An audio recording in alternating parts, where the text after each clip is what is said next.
Peace. When passion is, peace is not.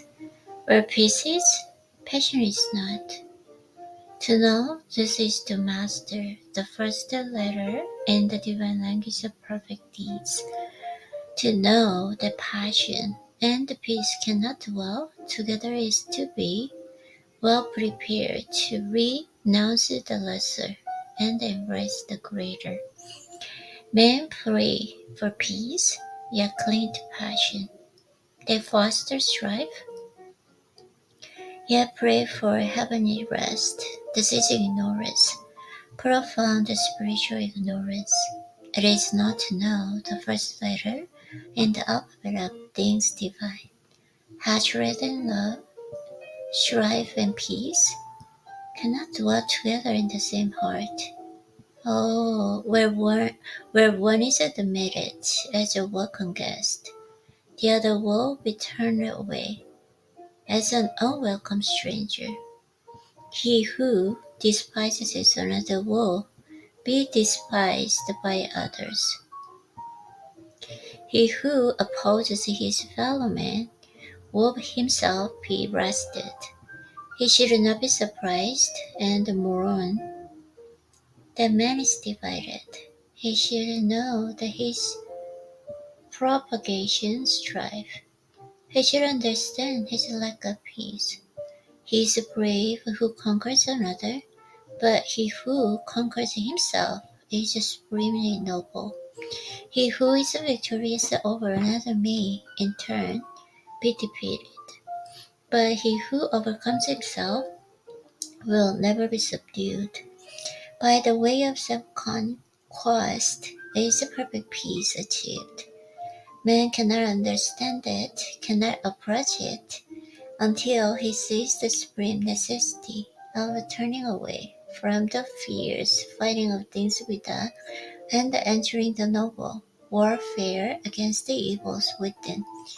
He who has realized that the enemy of the world is within and not without, that his own ungoverned thoughts are the source of confusion and strife, that his own unchastened desires are the violators of his peace, and of the peace of the world, such a man is already on the saintly way. If a man has conquered lust or anger, hatred and pride, selfishness and greed, he has conquered the world. He has slain the enemies of peace, and the peace remains with him. Peace does not fight, is not partisan, has no blatant voice.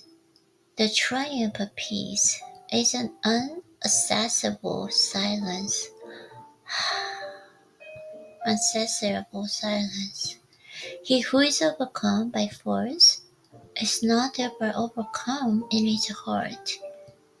He may be a greater enemy than before. He may be a greater enemy than before, but he who is overcome by the spirit of peace is thereby changed at heart. He that was an enemy has become a friend. Force and strife work upon the passions and fears, but love and peace reach and reform the heart. The pure-hearted and the wise have peace in their hearts. It enters into their actions. They apply it in their lives. It is more powerful than strife. It conquers where force would fail. Its wings shield the righteous. Under its protection, the harmless are not harmed. It affords an secure shelter from the heat of selfish struggle. It is a refuge for the defeated, a tent for the lost, and a temple for the pure, where peace is practiced and possessed, and known, then sin and remorse, grasping and disappointment, craving and temptation, desiring and grieving, all the tyrants and the torment of mind are left behind the dark spirit of the self to which they belong, and beyond which they cannot go. Beyond where these dark shadows move, the radiant plains of divine beechwood bask in the eternal light, and to those that travel on the high and the holy way comes in due time.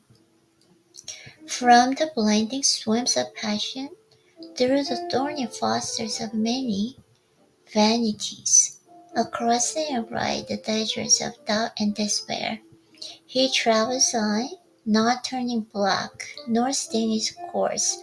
He ever moves on toward his sublime destination, until at last he comes, a humble and a lowly, yet the strong and the radiant conqueror, to the beautiful city of peace. That's beautiful, beautiful city of peace. Wow. Should I read this way? Okay, I think I want to read one more books, but I don't know. I can do it or not. Okay, peace. And maybe I can try with the seeds. Oh, beatitude. It's beautiful. Beautiful attitude, I think. Beatitude, I think so. Right? I can guess. When divine good is practiced, life is bliss. Bliss is the normal condition of the good man. Those outer assaults, harassments, and persecutions, which bring such suffering to others, only serve to heighten his happiness, for they cause the dew, fountain of good within him, to well up high greater abundance. I'm sorry. My throat condition is not that good, so I'm sorry about that. To have transcendent virtue is to enjoy transcendent happiness, the beautiful blessedness which Jesus holds, or is promised to those having the heavenly virtues, to the merciful, the pure in heart, the peacemakers, and so on. The higher virtue does not merely and only lead to happiness. It is the happiness. It is impossible for a man in transcendence virtue to be unhappy. The cause of unhappiness must be sought and found in the self-loving elements and not in the self-sacrificing qualities. A man may have virtue and be unhappy, but not so if he has a divine virtue. Human virtue is mingled with self, and therefore with sorrow. But from divine virtue every taint of self has been purged away, and with it every vestige of misery. One comparison will suffice to illustrate this. A man may have the courage of a lion in attack of self-defense, such a courage being a human virtue, but he will not thereby be rendered supremely happy. However, he whose courage is that of the divine kind which enables him to transcend both attack and defense, and to remain mild, serene, and lovable under attack, such a man would thereby be rendered supremely happy. Moreover, his assailant will be rendered more happy, in that a more powerful will overcome and cast out the fierce and unhappy evil of the other. The acquisition of human virtue is a great step towards truth, but the divine way transcends it. Truth lies upward and beyond. Doing good in order to gain a personal habit or personal immortality in human virtue, but it is not a mixed with self, and not emancipated from sorrow. In the transcendent virtues all is good and all is all, and there is no personal and ulterior aim. Human virtue is an imperfect. It is mixed with the baser, selfish elements, and then needs to be transmuted. Divine virtue is unblemished and pure. It is complete and the perfect self. And what are the transcendent virtues that embody all happiness and joy? They are impartiality, that sinks so deeply into the human heart and into human actions that it becomes impossible to take a side with one man or one party against the other, and therefore the power to be perfectly just. Unlimited kindness towards all men, women, and all creatures, whether enemies or friends. Perfect patience at all times, in all circumstances, and under the service to the tribals. Profound humility, the true surrender of self, the judging of one's own actions as though the reactions of another.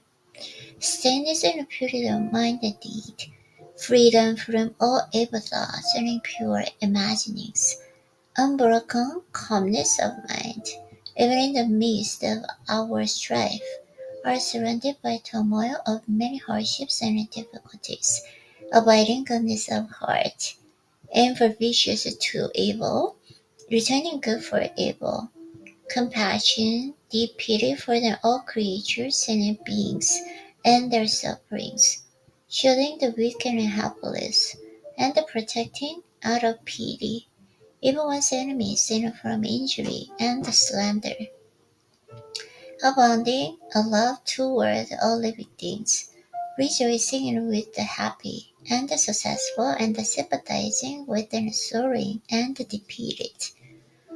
Perfect peace and toward all things, being at peace with all the world, a profound reconciliation to the divine order of the universe. Such are the virtues that transcend both vice and virtue. They include all that virtue embodies, while going beyond it onto divine truth. They are the fruits of innumerable efforts to achieve the glorious gifts of Him that overcomes. They constitute the 10 jewels in a crown prepared for the calm brow of Him who has conquered Himself. With these majestic virtues is the mind of the sage adorned. By them he is eternally shielded from sin and sorrow, from harm and hurt, from trouble and turmoil. In them he abides in happiness, a blessedness and bliss, so pure and tranquil, so deep and high, so far transcending all the fleeting excitements of self as to be unknown and incomprehensible to the self-seeking consciousness. The sage has conquered the passion and has come to lasting peace.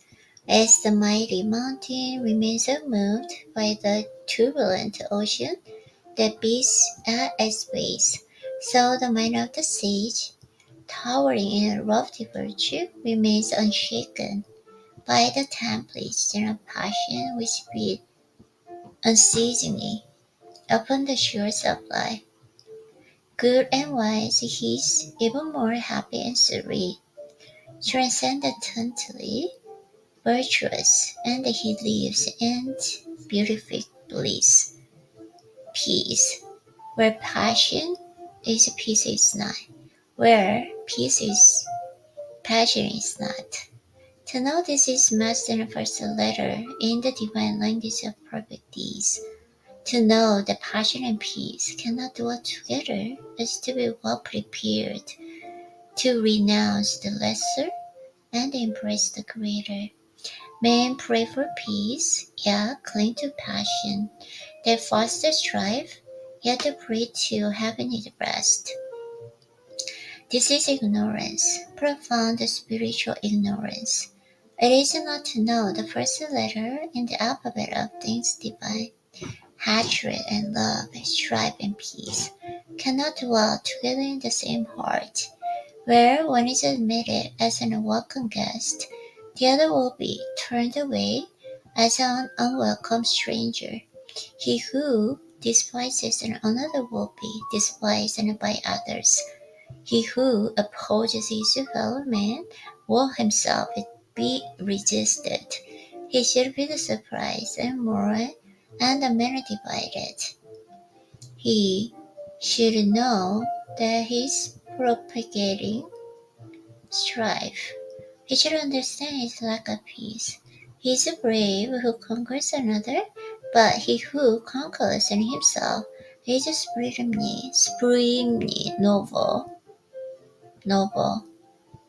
He who is victorious over another may, in turn, be defeated, but he overcomes himself will never subdued. By the way of self-conquest is a perfect peace achieved. Man cannot understand it, cannot approach it, until he sees the supreme necessity of turning away from the fierce fighting of things without. Beyond where these dark shadows move, the radiant plane of divine beauty to bask in eternal light, and to this and in the traveler on the high and holy way comes in a due time. From the blinding sweeps of passion, through the thorny fossils of many vanities, across the array the depths of doubt and despair, he travels on, not turning back, nor straining his course he ever moves in towards a sublime destination, until at last he comes, he humble and the lordly, yet strong and ready and conqueror, to the beautiful city of peace. Okay, this is a traditional book, that's why it's kind of hard for me to read. Yeah, it's kind of a little bit unfamiliar words and expression in there, but it is what it is. This is really good lesson as well. Okay, right? Okay, so good job, Irene.